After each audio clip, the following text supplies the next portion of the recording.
Welcome to The Source, where we combine the headlines with in-depth conversations with the newsmakers themselves. Today on the program, relief efforts underway for Mindanao earthquake survivors. Mga anak namin po, ma'am, nagkakasakit na. Tapos yung tubig, yung walang CR po. Talagang mahirap po dito sa evacuation center. With the Coast Guard assisting in delivering help to affected residents. The demands of the management of the effects of the earthquake and the relief operations are still within the capability of the Philippines. Chinese warship. Why should I alter my course? Is this a Chinese territory? I just passing Innocence Passage in Scarborough. And later, a Filipino ship captain honored for courage. Batangas City is proud on how he defend his right to pass through Scarborough Shoal. In defying Chinese orders to veer away from Scarborough Shoal. Sana naman po para sa mahal na ating pamahalaan, kung ano man po yung pinanindigan ko noon, sana po ay suportahan ako o kaya ipagpatuloy. Philippine Coast Guard Commandant Vice Admiral Garcia joins us live.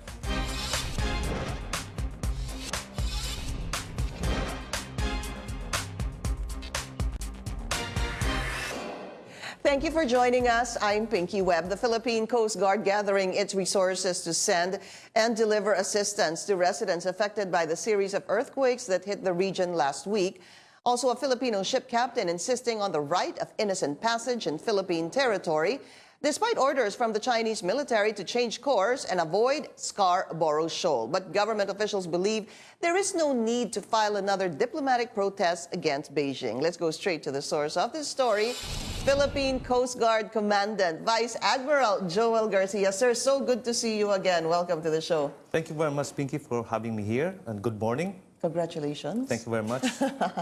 Long awaited yan, sir, finally. But anyway, okay. The Philippine Coast Guard, sir, sending help via relief goods, not just relief goods, but also personnel to quake victims in Mindanao. Can you tell us what kind of assistance you've extended so far? Well, basically, after 4 hours when we learned about the earthquake incident last Friday, we called for all our citizenry to provide assistance by way of donating goods, because you see, our Coast Guard ships are present in all major ports.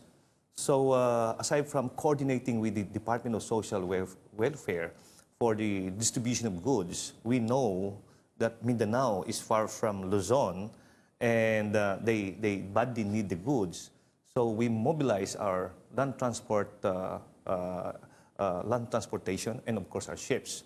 And at the same time, the Department of Social Welfare has also provided us thousands of goods for distribution, for transport, and subsequent distribution to Davao and North Cotabato. And aside from that, we also sent 10-wheeler boom trucks that carried the goods coming from Pasay, which was given by the DSWD. And at the same time, we made some sort of organizational fitting in with the framework of the NDRRMC, which is the RDRMO in Davao, because you see the one in charge in this type of operation, disaster relief operation, is of course NDRRMC. Ganun ho yun, ano, Vice Admiral, you have the Air Force, well, you have basically the AFP. Getting the goods, flying them, or you have the Navy shipping them, the Coast Guard shipping them as well. Is there, meron ho, but what is the biggest challenge, sir? Because for people like us who possibly want to give donations, and then we see on television that there are a number of quake victims saying there's not enough help coming, and yet you have so many government offices, you know, mobilizing to be able to send the relief goods. Pinky, the challenge is the distance. You see, when you transport goods from Manila, if the good is coming from Manila, using ships, it usually takes 3 days before the goods will arrive to Davao. But of course, when you speak of a big hole, you need to use ships. But if you need some I would say if you need hours, of course, you know, you have to use airplanes like the Air Force plane. But these are just packet of goods that they can deliver, certain number of tons. But yung mabibigat, obviously, talaga sa ships, sir. yes, so that's the challenge. But then again, the people are assured that all the government resources, the transport infrastructure, are within are being utilized for this purpose. So you talked about trucks. I understand, sir, also ambulances. The Philippine Coast Guard sent those. Doctors, even Yes. nurses, We and have- even rescue dogs. Yes, we sent 12 doctors and nurses, and we sent 6 ambulances to provide support or augmentation to the government resources present in the distracted area. The ambulances, sir, ambulances, where are they? Which Well, area? No, the ambulances, as I said, we augment the organizational structure of in the RRMC in the area. So we provide them with the asset like the ambulances and the nurses and our doctors. Now, in the case of deployment, it's the local, yes, LGU that provides the deployment of our assets and our personnel. And you were telling me a while ago, sir, that you also sent rescue dogs. When you found out about the collapse of the condominium on Ecoland in Davao, sir? Right. As part of our rescue instinct, and we know the fact that Ecoland condominium collapsed, so we anticipated that there may have been some people or victims that are in the collapsed building. So what we did, we sent our dogs, sniffing dogs that are trained for search and rescue. What kind of dogs are these? These are Labradors, Retrievers, Jack Russells. Yun po yung ginagamit. Ano? Right. The Vice Admiral, of course, telling me a while ago that you have definitely dogs that sniff for drugs, Yep. dogs that sniff for explosives, Yep. and dogs that look for people, Right. rescuing people. Right. Iba-iba po yun. Right. You cannot combine a dog having those 3 skills. So they should be trained separately on this type of skills. What can we expect from the Philippine Coast Guard, sir, in the next coming days with the situation in Mindanao right now, in evacuation centers, some saying there's lack of food. Obviously, sir, schools, definitely a problem as well. Maybe eventually they will have to, I think they're already in the process of building makeshift classrooms for the students to provide some normalcy. Well, the thing is, as we are talking today, I would presume that the 10 trucks that we sent last Saturday have arrived in Davao, and eventually the goods will be distributed to the most stricken area in North Cotabato. We would continue. The Coast Guard will continue to utilize our ships for continued transport operations with goods coming from the Visayas area and of course from Manila. And our personnel will always will continue to augment the military and the police and of course the other government agencies that are present in the area for a synchronized disaster relief operation. Sir, the BRP to Bataha, that's also bringing tents and medicines to Mindanao. Is it en route, sir? Yes. On the way there. In fact, there were 3 ships that had arrived last Sunday and Monday in Davao and in General Santos City. We'll be taking a short break. This is The Source on CNN Philippines. Please stay tuned.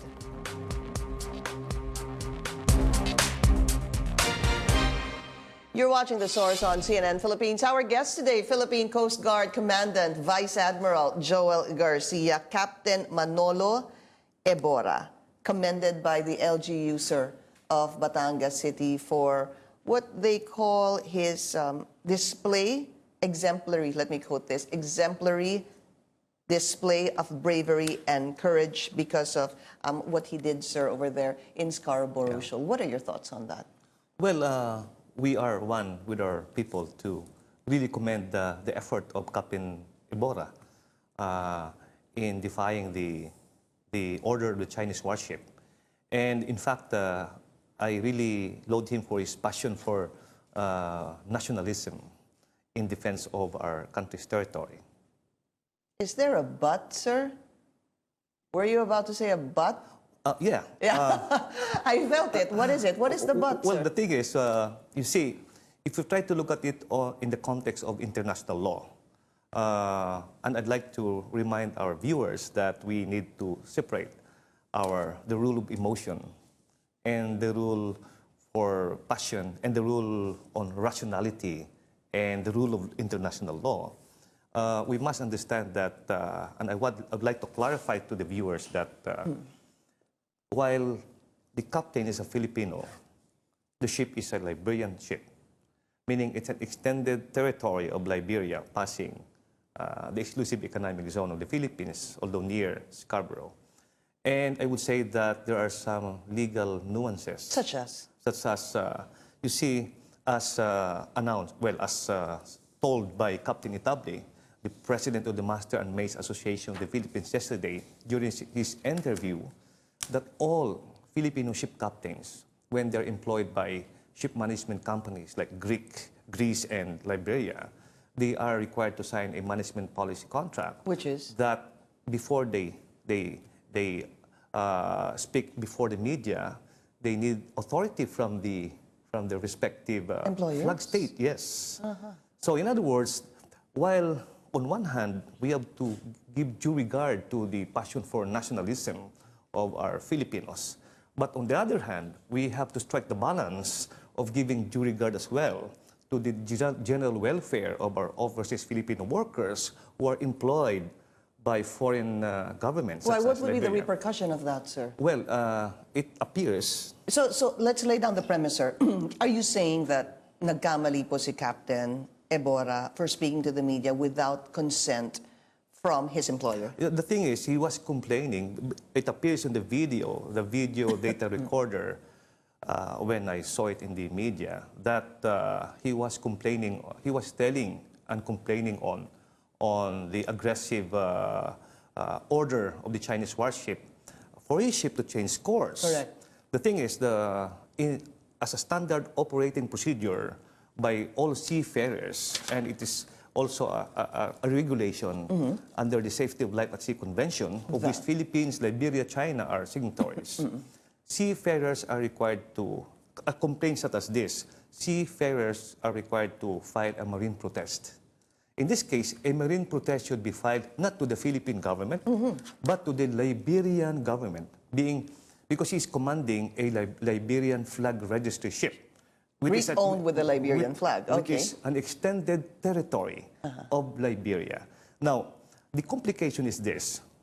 We don't know the foreign relationship of Liberia with China.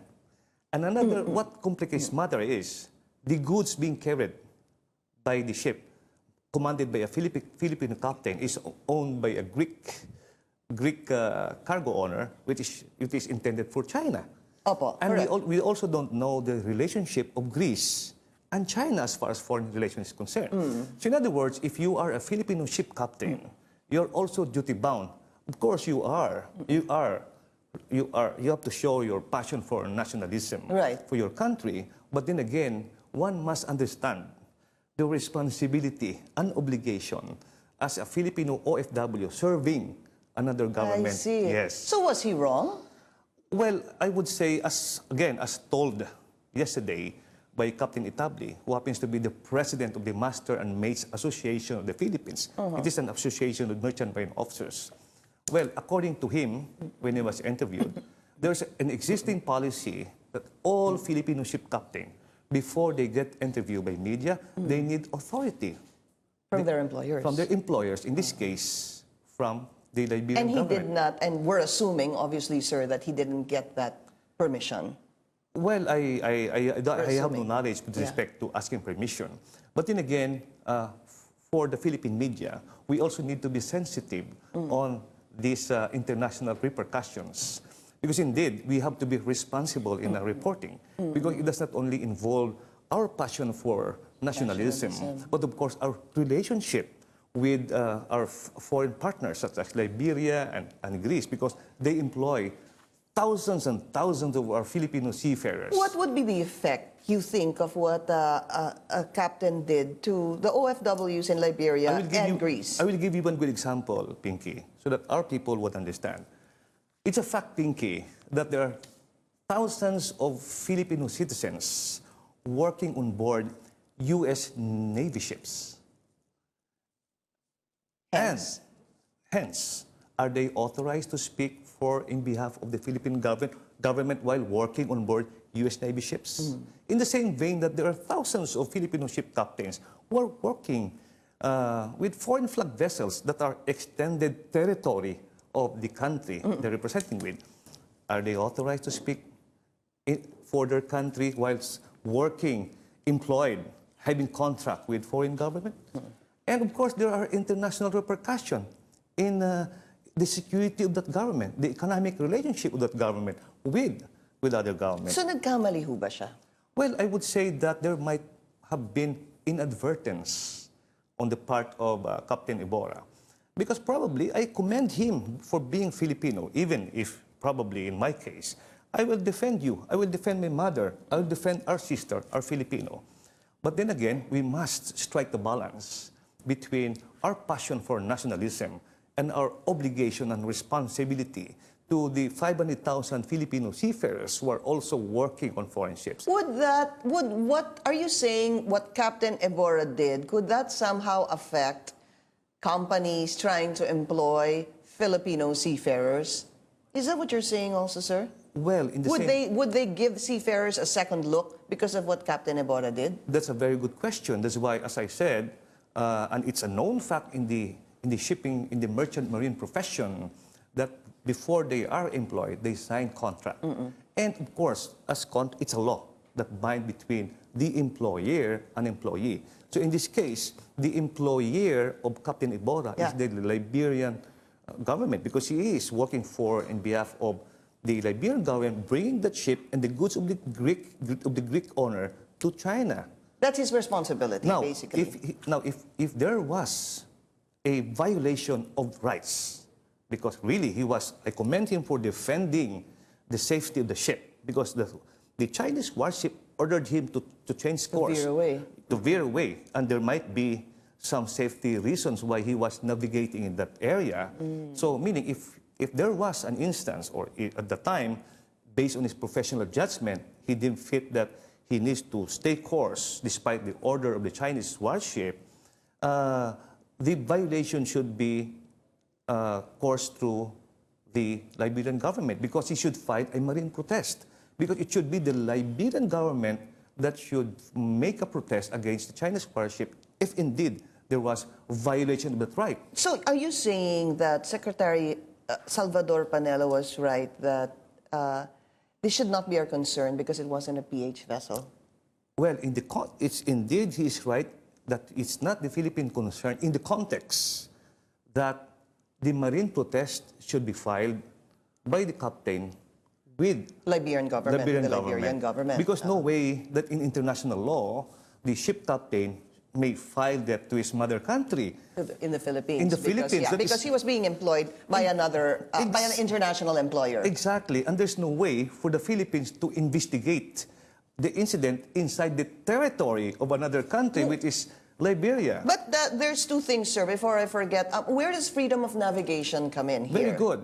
You see, when we speak... Tanggalin muna natin, sir, na Pilipino siya tsaka Liberian. Okay. When we speak of the exclusive economic zone based on Part 5 of UNCLOS, meaning from Article 55 to Article 75, the surface of the exclusive economic zone basically is considered a high seas, because under Article 58, merchant ships, public vessels, warships are considered, are given freedom of navigation pursuant to Article 87 of the same law of the sea. Any kind of vessel, because you mentioned warships or Freedom cargo ships can pass through.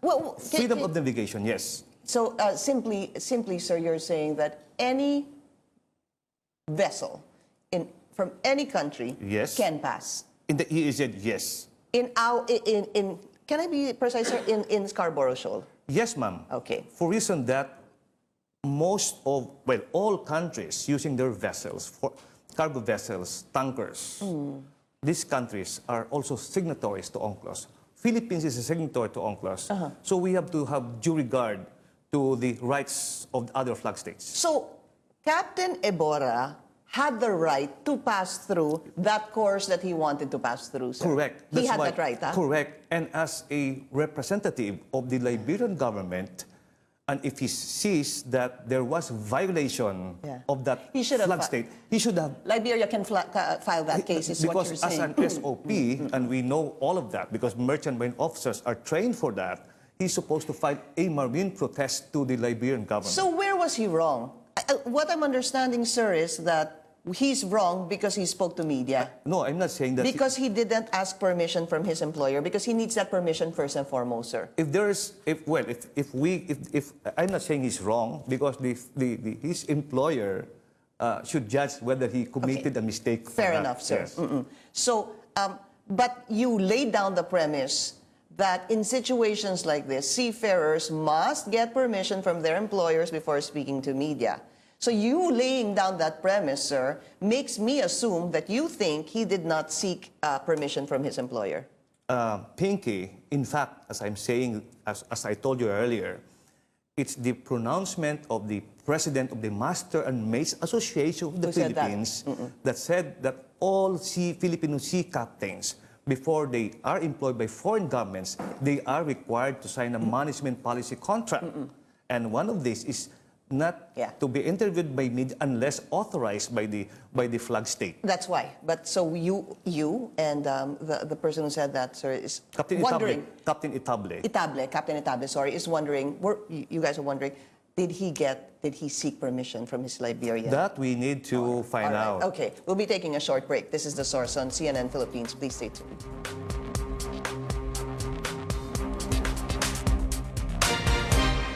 You're watching The Source on CNN Philippines. Our guest today, Philippine Coast Guard Commandant Vice Admiral Joel Garcia. Sir, you were saying there needs to be a balance. Can you repeat that? You said that off air. Well, the thing is, we need to strike a balance between our passion for nationalism And of course, on the other hand, our concern to the general welfare of our OFW. Because you see, all our overseas Filipino workers, particularly seafarers, they are required to sign a contract with their employer. So, understandable, sir. There must be respect there. Di ba? Kasi nag-sign ka ng kontrata, kailangan mo po sundin yun. That's the law. Mo po respetuhin That's yan. the law. But what about freedom of navigation on China? What about them respecting freedom of navigation, That's sir? why if there was a rights violated in that incident, the proper thing to do by the ship captain is to file a marine protest. I understand, sir. To But the Liberian government. I want to ask you, how do you feel when China says this? Let's listen to that radio call, supposedly coming from a Chinese vessel warship. This is China Coast Guard. This area is under the jurisdiction of Chinese government. Let's play that again, please. This is China Coast Guard. This area is under the jurisdiction of Chinese government. Sir, my question is this. How do you feel when China says this is under the jurisdiction of the Chinese government, sir? Okay, you see, as a Filipino seafarer, or any seafarer for that matter with any nationality, they are allowed to sail even inside the territorial sea of any country under the Innocent Passage Doctrine. EEZ, kahit sa EEZ, okay. No, territorial sea. Okay, territorial sea. Yeah, because of the principle of innocent passage. And even China knows that. And if they pass to the EEZ, they have the right to freedom of navigation. I see. So in other words, even if Chinese warship would say you are within the jurisdiction, and the Chinese presume they have the jurisdiction, no way that they can bar the ship from sailing through innocent passage within the 12 nautical mile territorial sea. And yet they can bar fishermen from entering Scarborough.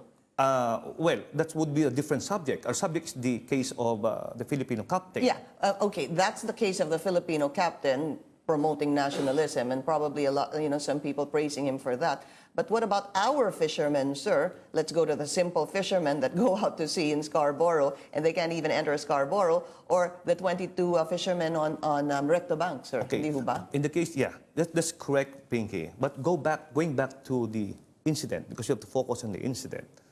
You see, we must be responsible in our statement, and we should be responsible in the contract and obligation that we signed with our employer. Because you see, there might be some international repercussion in the employment of the Filipino seafarers. I'm there, sir. I totally understand what you're saying there. But we always need to put ourselves in the right course, sir.